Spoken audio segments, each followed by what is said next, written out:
Praise the Lord. എല്ലാ ദൈവമക്കൾക്കും യേശുക്രിസ്തുവിന്റെ നാമത്തിൽ സ്നേഹവന്ദനം. ഞാനിപ്പോൾ ഇരിക്കുന്നത് കോട്ടയം ജില്ലയിൽ പുതുപ്പള്ളിക്കടുത്ത ഒരു പ്രദേശത്താണ് ഇപ്പോൾ ഉള്ളത്. ഇപ്പോൾ ഈ വീട്ടിൽ താമസിക്കുന്നത് പ്രിയ സഹോദരി അനു രാജു എന്ന് പറയുന്ന സഹോദരിയും. എനിക്ക് 3 മക്കളുണ്ട്. 3ാമത്തെ മകനാണ് ഇവിടെ ഇരിക്കുന്നത്.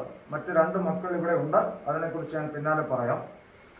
ഇവര് വിശ്വാസ ജീവിതത്തിൽ നിലനിൽക്കുന്ന ഒരു ആത്മീയ കുടുംബമാണ്. ഇവരിവിടെ അടുത്ത് പുതുപ്പള്ളി ബ്രദറൻ അസംബ്ലിയോടുള്ള ബന്ധത്തിലാണ് അവർ കൂട്ടായ്മ ആചരിക്കുന്നത്. ആ പ്രിയ രാജു സഹോദരൻ, അദ്ദേഹം ബ്രദറൻ കുടുംബത്തിൽ തന്നെ ജനിച്ചു വളർന്ന ഒരു സഹോദരനാണ്. ഇവർ വളരെ വിശ്വസ്തയോടെ ആ സഭയിൽ ആരാധനയും മറ്റുമായി ബന്ധപ്പെട്ടു പോകുന്ന കുടുംബമാണ്. ആ സഭയിലെ എൽഡർ ആയിരിക്കുന്ന ശുശ്രൂഷകനെ ഞാൻ വിളിച്ചിരുന്നു, അദ്ദേഹത്തോട് സംസാരിച്ചിരുന്നു. അദ്ദേഹം പറഞ്ഞത് നിലവിൽ ഇവർക്ക് വേണ്ടി അത്യാവശ്യം സഭയിൽ നിന്ന് ചെയ്യാൻ പറ്റുന്ന ചെറിയ സഹായങ്ങളൊക്കെ അവർ ചെയ്യാൻ കഴിയുന്നിടത്തോളം അവർ ചെയ്തിട്ടുണ്ട്. ഇവർക്കും സഭയെ സംബന്ധിച്ച് ദോഷമായിട്ട് പറയാൻ ഒന്നുമില്ല. ഈ സഹോദരിയുടെ ഭർത്താവിൻ്റെ പേര് രാജു എന്നാണ്. എന്നാൽ ചില വർഷങ്ങൾക്ക് മുൻപ് അദ്ദേഹം നിത്യതയിൽ ചേർക്കപ്പെട്ടു.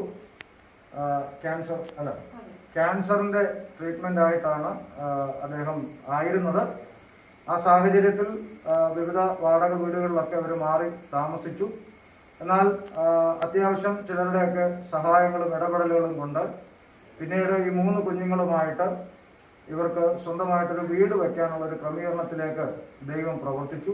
ഇപ്പോൾ ഇവർ അനുഭവിക്കുന്ന ഒരു പ്രതിസന്ധി, ഈ വീടിൻ്റെ പണി തീരുന്നതിന് മുൻപ് തന്നെ ഇവരുടെ കൈവശം ഉണ്ടായിരുന്ന പണം തീരുകയും ഇവർക്ക് കയറി താമസിക്കാൻ വേണ്ടി ഇതിൻ്റെ കോൺട്രാക്ടർ അല്പ പണം കടത്തിൽ ഇത് പൂർത്തീകരിച്ചു കൊടുക്കുകയും ചെയ്തതാണ്. പിന്നീട് അദ്ദേഹത്തിന് ആ പണം തിരികെ കൊടുക്കാൻ ഇവിടെ ഒരു ബാങ്കിൽ നിന്ന് അവർ ലോൺ എടുത്തു. ആ ലോണ് പിന്നീട് അടയ്ക്കാൻ കഴിഞ്ഞില്ല. അതിൻ്റെ സാഹചര്യങ്ങൾ നിങ്ങൾക്ക് പിന്നാലെ കാണാം. അപ്പോൾ ഇപ്പോൾ ആ ബാങ്കിലെ ലോണും അതോടൊപ്പം തന്നെ ഇവർക്ക് ചില കടഭാരങ്ങൾ പുറത്തുനിന്നും ഒക്കെ വാങ്ങേണ്ടതായിട്ട് വന്നു. അപ്പം ഇപ്പോൾ വല്ലാത്തൊരു പ്രതിസന്ധിയിൽ അവർ നിലനിൽക്കുകയാണ്. അതിൻ്റെ കാരണം എന്താണെന്ന് നമുക്ക് കാണാം. ഈ മോനെ കൂടാതെ 2 മക്കൾ ഈ റൂമിലുണ്ട്. നമുക്ക് ആ കുഞ്ഞുങ്ങളെ ഒരു നിമിഷം കാണാം.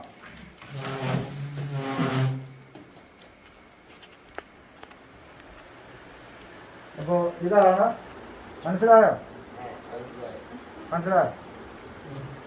ഷമീർ പാസ്റ്ററാണോ? മനസ്സിലായോ? അറിയാവോ?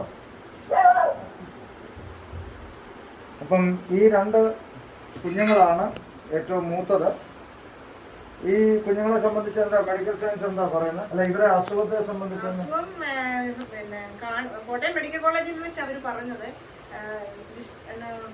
ഡിസ്ട്രോഫിയ എന്നുള്ള ഒരു രോഗമാണ്. അതിനകത്ത് നമുക്കിനി ഒന്നും ചെയ്യാൻ പറ്റത്തില്ല, ഞരമ്പിനെ ബാധിക്കുന്ന ഒരു അസുഖമാണ്. ഒരുപാട് ഞങ്ങൾ ട്രീറ്റ്മെന്റ് ചെയ്തു, ചെയ്യാവുന്നതിന്റെ മാക്സിമം ചെയ്തു. ഈ കുഞ്ഞുങ്ങളെ സംബന്ധിച്ച് അവർക്ക് എല്ലാ കാര്യങ്ങളും അറിയാം, എല്ലാവരും തിരിച്ചറിയാം. ആത്മീയ കാര്യങ്ങളൊക്കെ അവർക്ക് നന്നായിട്ട് അറിയാം. പ്രസംഗങ്ങൾ കേൾക്കും.